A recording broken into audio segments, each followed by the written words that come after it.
mas magiging mayaman tayo, ano? Dahil... Oo, mula sa mabilisang pagsagot kanina, dumako naman tayo sa mabilis at affordable at napakasarap na pwedeng ihain sa hapagkainan. Dito lang yan sa Cooklitan!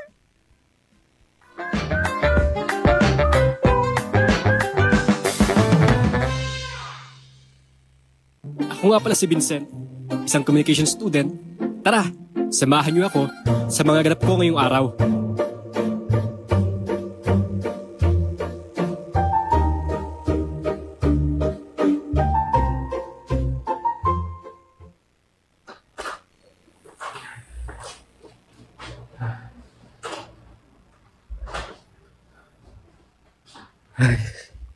Nakakapagod. Ano kayang pwedeng kainin?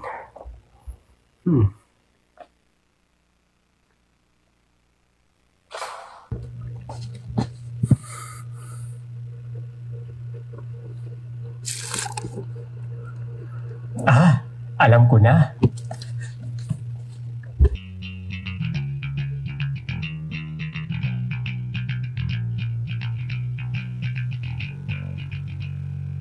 Heto lang ang mga kailangan mo.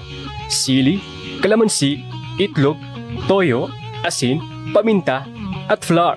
At syempre, hindi mawawala ang talong.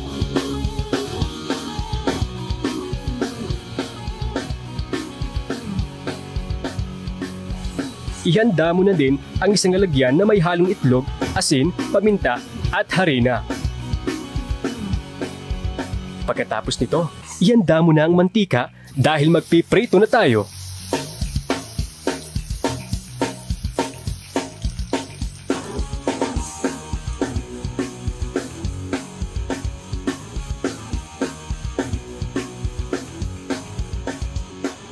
Lagyan ng toyo, asin, paminta, kalamansi bilang pampalasa.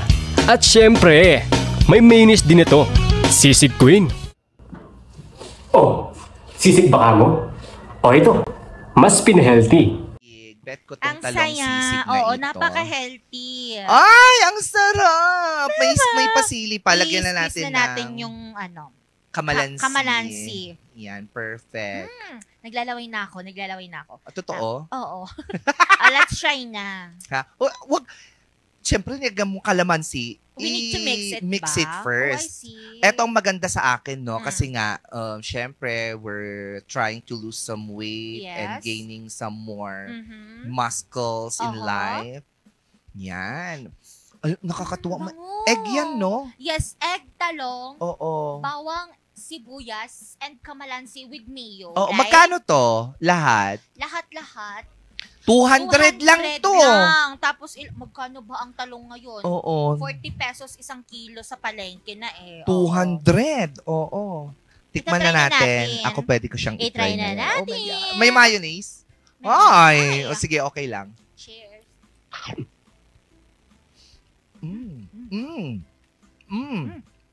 I need more calamansi. I love it. Maharap. Sarap. Tsaka lang. Ilang minutes lang to ginagawa, di ba? Mga 3 minutes lang to. Hindi lasa yung talong, ang sarap. Lasa yung talong. Ba? Kapag yung talong, Grabe, puno na yung buong linggo ko. Diba? Salamat sa'yo, JV. Masarap. Sarap. Pero may sumigaw kanina na panood niya yung sarili niyang damit doon. Pero this one is an egg lang talaga to. Pero parang hindi siya egg. Parang hindi, no? Oo, parang karne. Tokwa. Karne, sabi ko, tokwa sa'yo. Ang saya ng buhay. I love working. Chareng! Ang harap! Alam mo, syempre, nandun yung texture nung talong.